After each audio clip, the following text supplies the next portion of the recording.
Hi guys, and welcome to part two of our automating a business process video. If you recall, in the last video, we had created, assuming that we were, a construction company, and we had multiple pieces of equipment, but this equipment was limited in number, and you had to make a booking for it. So that it could be used in different job sites, we had created an excavator booking form. And if we go and take a quick look at that, this is the way it looked. The general idea was that you had a morning shift and an afternoon shift, and you could book it for half the day or the whole day, or for multiple days. And if you had booked it, you would check that, and then you would put a note here, maybe the job site name or something like that. And that was the idea of how equipment would be booked. However, if you think about it, you may not want just about anybody making changes to this form. So it might be a better idea to actually have equipment booking request form, which would create the request, and then the admin or a designated person would look at that request and either assign it, make the changes here in this form, or reject it if if that piece of equipment was not available for that day. So let's take a look and see how we would go about doing that. And once we take a look at that, it'll give you a much better idea about workflows and how workflows work, and some ideas about automating business processes. So I'm going to go and create a new data template or a new form. Let's call this an equipment booking request. Okay, and we are going to leave it active. We need it to be active. Visibility is going to be private. We only want our internal employees or designated people to make changes to that. And then we will keep this as multi-submission because we need to have multiple submissions against this. And let's start creating the form. So the first element is, now this form is going to be used not just for the excavator that we had created the previous form for, but for other equipment as well. So let's see, the first element that we probably want to drag and drop here is a select option or select element. And let's say, what equipment would you like to book? That is the label for this. And then we are going to go and set up the values. So excavator, that's the one we had discussed previously. Let's say they have an asphalt roller. Let's add that. And lastly, let's add a generator here as well. And those are the options. And I think that's good enough. On the validation section, I'm going to set this as required, and then I'm going to save that. Now we also need a from date and a to date. And instead of being one below the other, I would like them to be side by side. So I'm just going to click on this layout, and I'm going to say, let's drag columns here. There'll be 2 columns. It's already got 2 columns. Save. And then for the element where you actually set your from date and to date, we are going to use this date and time element. Let me drag and drop that here. And I'm going to say from date and time, put a colon there, And then I am going to, in the validation section, I'm going to set it as required, and I'm going to save that. And then I'm going to do a similar thing for the to date. Drag one of these here. Label should be to date and time colon. Let's make this required as well, and then save. And then the last element that we will need to add here for this form is going to be free text, and that is going to be to specify the job site that you're making this request for. Okay, and then in the validation, we are going to make this required. I'm going to set the minimum length to 2 and a maximum length of 100. That should be enough. And then I'm going to save that. Now this form is done. We have a selector which will be used to select the equipment you want to book. Then there's a from date and a to date and a time and the job site. So this looks good to me. Let's go and save this data template.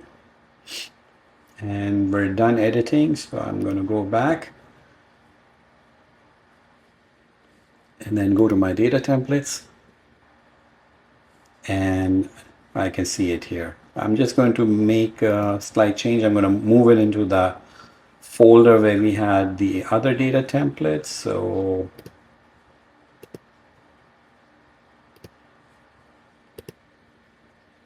okay, so now as you can see, so we have two forms here now, or two data templates here. One is the excavator booking data template, and the other one is equipment booking request. So let's click on this and take, if you wanted to add a submission, let's take a look and see how this looks. So, it's giving me the options there, and then there's a date and time widget here where I can enter the date and time, and then I can enter the job site here. So this looks good. Let's go back, and now I want maybe there's a few employees that I want to have access to this form, and they're not going to be admins on the main system. So for me to add a person, I would need to go and click on the form and then click on more details, and then it's telling me right now that the only user that has access to this form is me, because I'm an admin and I made I created the form. So let's invite another user.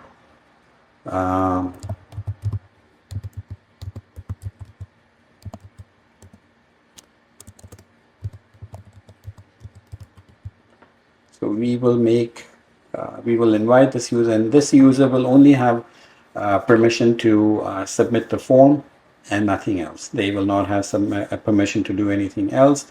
As you can see, I'm setting, it says submit access here, and that's the only access level they'll have. So let me go ahead and click that button and invite that person. So now let me log out from here and then log in as the person that I just invited, and show you from his perspective, his or her perspective, how the form would look. So let me go here.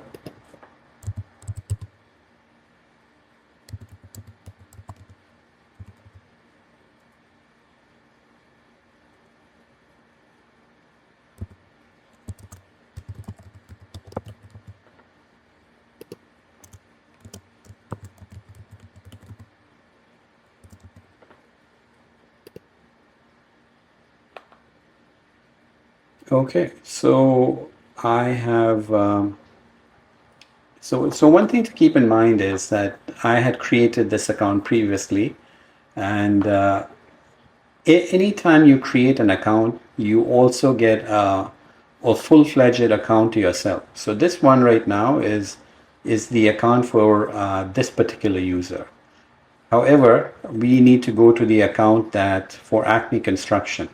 So since we did give him access to one particular form in the other account, you know, this person will have to click here, select Acme Construction, and go here. And once you're here, the only thing you actually see, because you don't have administrator rights here, the only thing you actually see here is submit templates. And the only one I can see here, because that's the only one that I've been granted access to over here, is the equipment booking request. So if I click on that, it's showing me the form, right?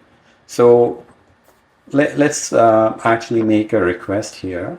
Let's say I want to book the excavator, and then let's say I want to book it from the 20th at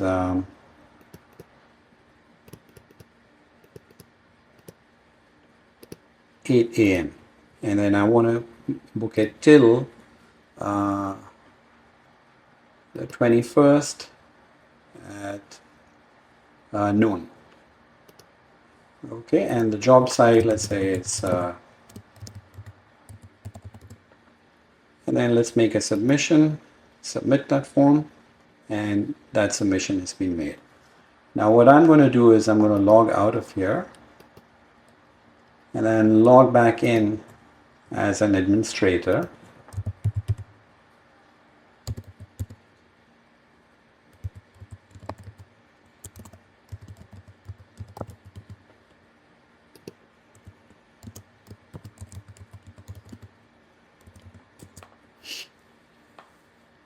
And then this will show us, exactly, now I'm in the Acme Construction account or group, and I have administrator access.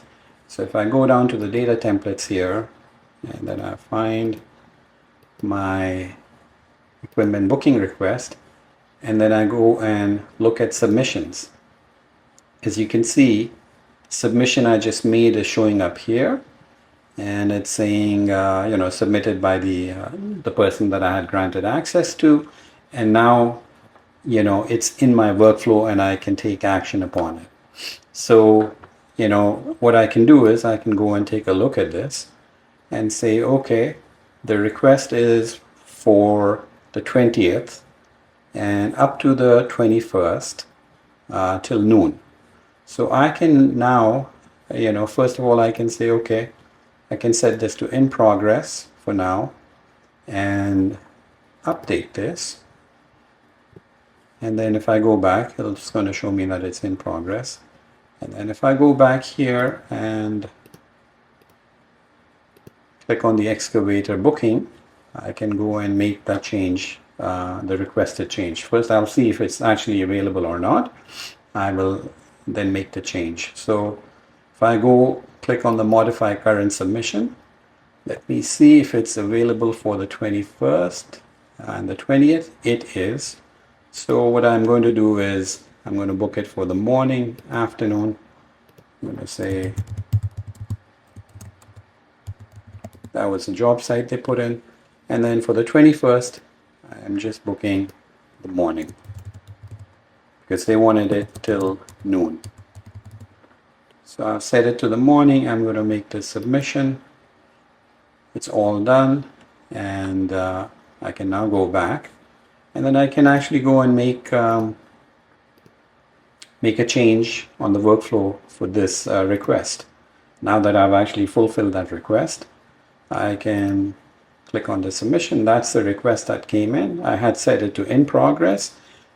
Didn't really need to set it to in progress because this was a pretty quick change. But if something is going to take a while just to keep everybody updated on what's happening, you can set it to in progress. Now if I click here, I can select on approved or rejected. I'm going to set it to approved, and I'm going to update this. Right, so again, if I go back here, it's telling me that my request, the request that had come in has been approved. And then if I go back and then, if I took a look at the excavator booking, and if I just wanted to take a look at the current submission, as you can see, it's showing me booked for the 20th and the 21st. So that's basically how you would, automate some this particular process. And this is just a guideline on, how you can automate other processes, and, just give you an idea of all the stuff that you can actually do. Hopefully this was helpful. If you have any questions, as always, leave them in the comments below. If this video brought any value to you, please like it and subscribe to stay up to date with our very latest videos. Thank you and bye for now.